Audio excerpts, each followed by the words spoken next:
What if the most dangerous challenge to the monarchy didn't come from parliament, protesters, or politics, but from someone who already walked away? Pause on that. Because for years, the story has been framed as simple. Meghan Markle left the royal family. End of chapter. Fade to black. A modern fairy tale gone wrong, wrapped up neatly with interviews, documentaries, and carefully chosen words. Before we continue, please hit the like button, subscribe to the channel, and turn on the notification bell for updates. But here's the unsettling question no one wants to sit with. What if she didn't just leave? What if she repositioned? What if the crown was never the point, but the audience was? And what if, right now, we are watching something far more radical unfold in real time? Because lately, something has shifted. The tone, the timing, the confidence, the language. Not shouted, not declared, but implied, repeated, reinforced, over and over again. A narrative where hierarchy flips, where exile becomes elevation, where legitimacy is no longer inherited, but performed. And suddenly, people are whispering a phrase that feels outrageous on its face, but disturbingly plausible when you look closer. I am the queen now. Not spoken, not officially claimed, but symbolically projected. And that is exactly why it's so powerful. Let me ask you something directly. Have you noticed how often Meghan is positioned not as a former royal, but as a rival institution? How often she speaks not just about her experience, but about morality, authority, truth? How often the language shifts from personal pain to global commentary? This isn't accidental, and this isn't random. This story matters now because the monarchy itself is standing on uncertain ground. Public trust is fragile. Cultural relevance is slipping. Younger generations are asking uncomfortable questions about inherited power, colonial legacy, and unearned privilege. Into that moment steps someone who knows the system from the inside and rejected it publicly.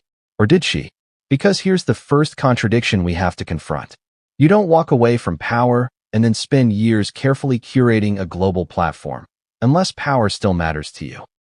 You don't reject titles and then build a brand so tightly intertwined with the very institution you left, unless the connection serves a purpose. And you don't become quieter when you're done. You become louder when you're just getting started. This is not a story about gossip. It's a story about influence.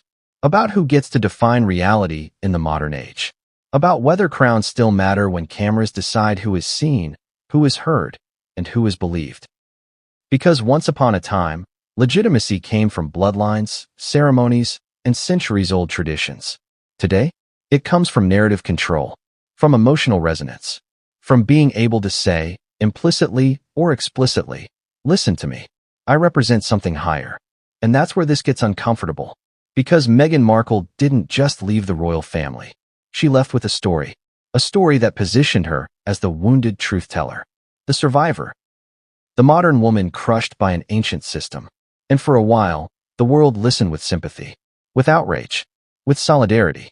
But then something else happened. The story didn't end. It expanded. Each interview raised new questions. Each project reopened old wounds. Each revelation contradicted something that came before. And yet, instead of fading, her presence grew. More visibility, more authority, more certainty. So let's slow this down. Because the phrase, I am the queen now, isn't about a throne. It's about optics. It's about symbolic power.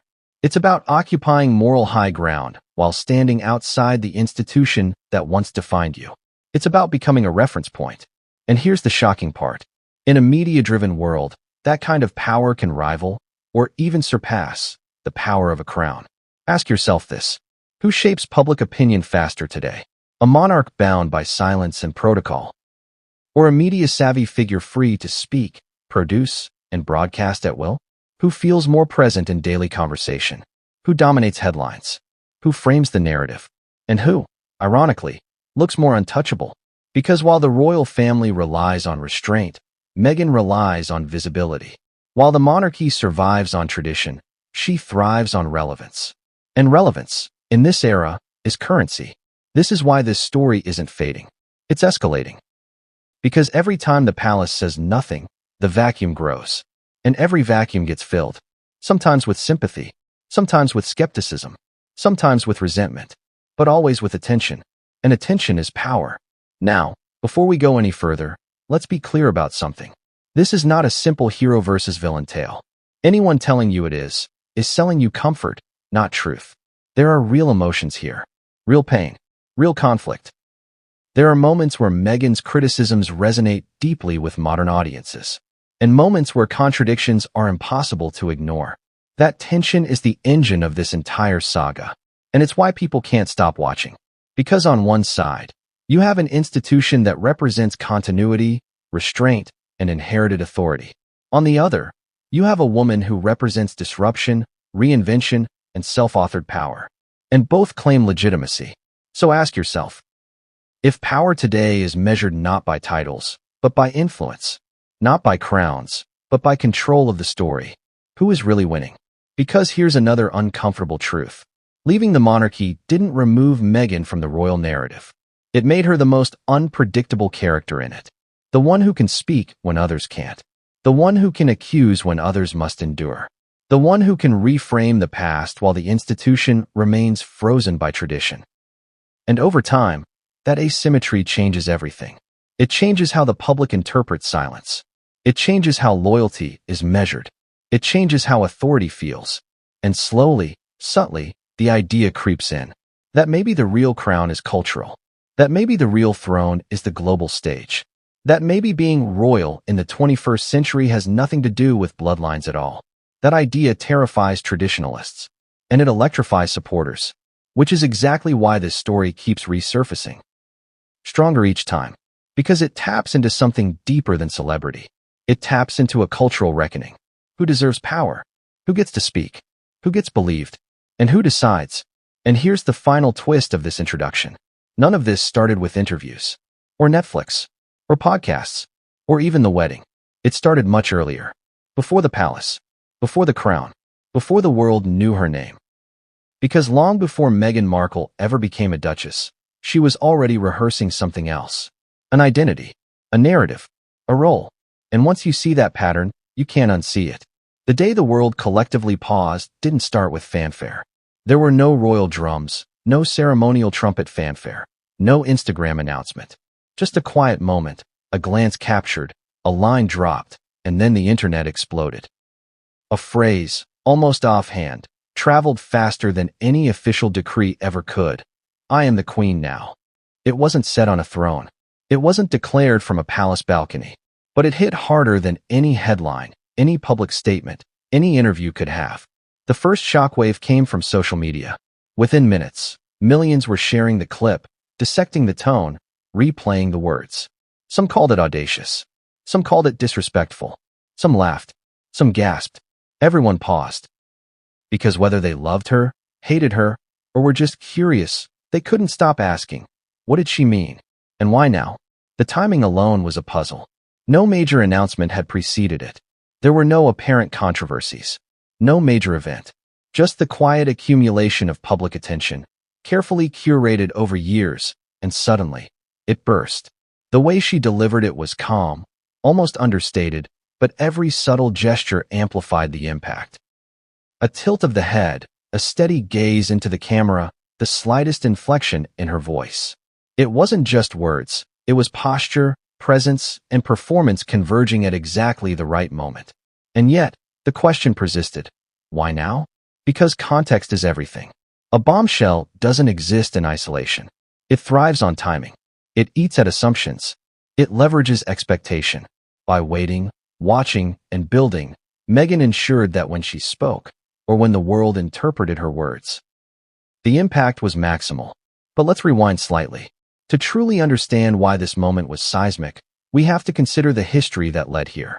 The world didn't stop because of a single line. It stopped because that line carried years of narrative tension, contradictions, speculation, and expectation. First, consider the persona she built outside the palace. Post-Megxit, she had become a master of narrative control.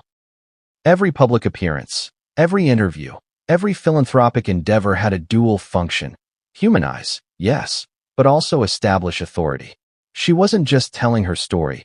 She was curating it, shaping it, ensuring that each moment fed a larger narrative arc. And what did that narrative promise? Liberation, reclamation, authority, moral high ground, influence. It was subtle at first, nearly imperceptible, but cumulative.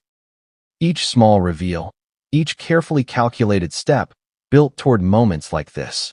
And the phrase, "I am the queen now," wasn't spontaneous. It was the payoff of years of positioning. Let's break down why this works. On a structural level, the world's fascination with royalty comes from hierarchy. Crowns, titles, lineage, they are symbols of authority that are designed to command attention and obedience. But those symbols only function when the audience believes in them. Remove belief, and they become hollow. By stepping outside the system, Meghan removed the traditional crown from the equation. What remained? Influence, public perception, the moral weight of narrative.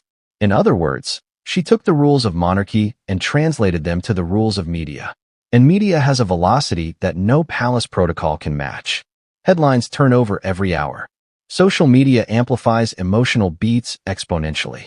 Visuals, gestures, expressions, even silence become statements.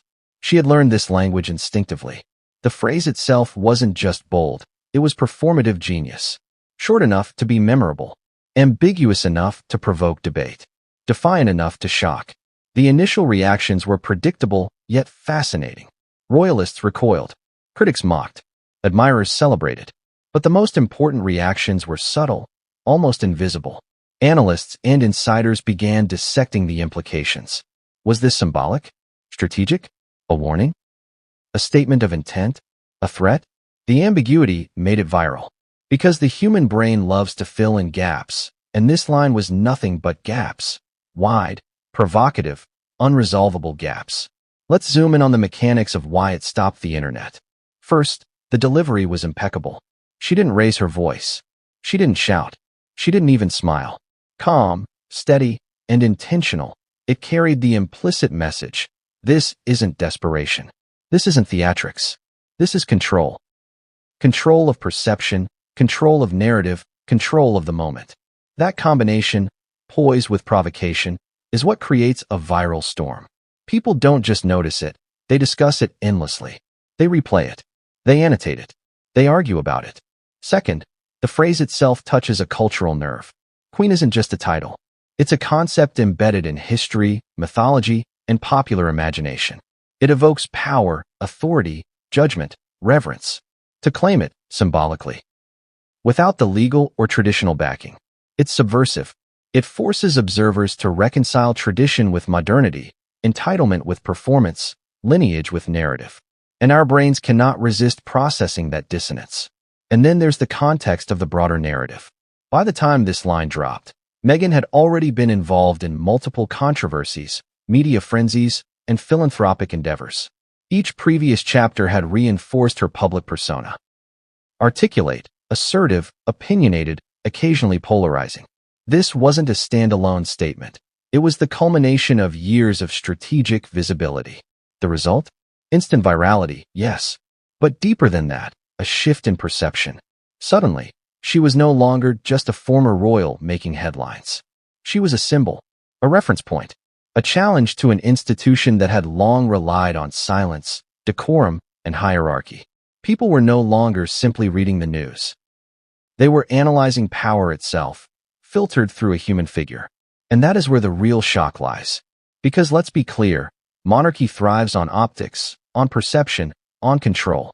And for centuries, the institution maintained power by limiting narrative exposure.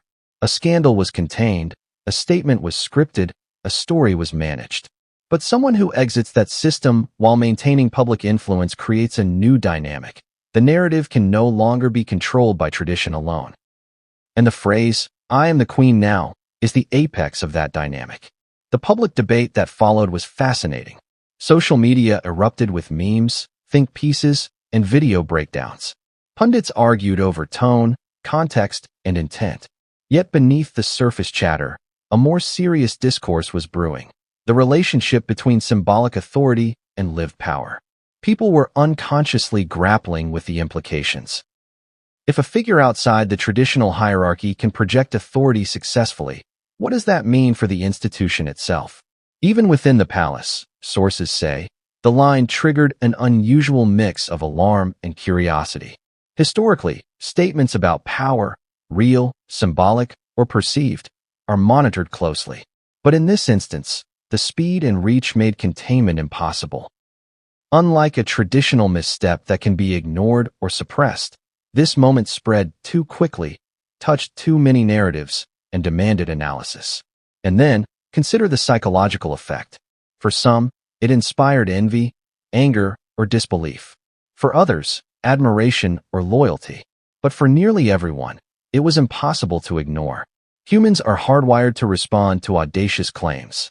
Evolutionary psychology suggests that status challenges, real or symbolic, trigger immediate cognitive and emotional responses. In other words, the line didn't just shock, it provoked instinctive reactions, reinforcing its impact. This brings us to another layer, the performance itself. Subtle cues matter. Eye contact, breathing patterns, gesture, pauses, timing. Meghan's delivery was masterclass in nonverbal communication. The words were carefully chosen, but the body language conveyed confidence, calm, and authority.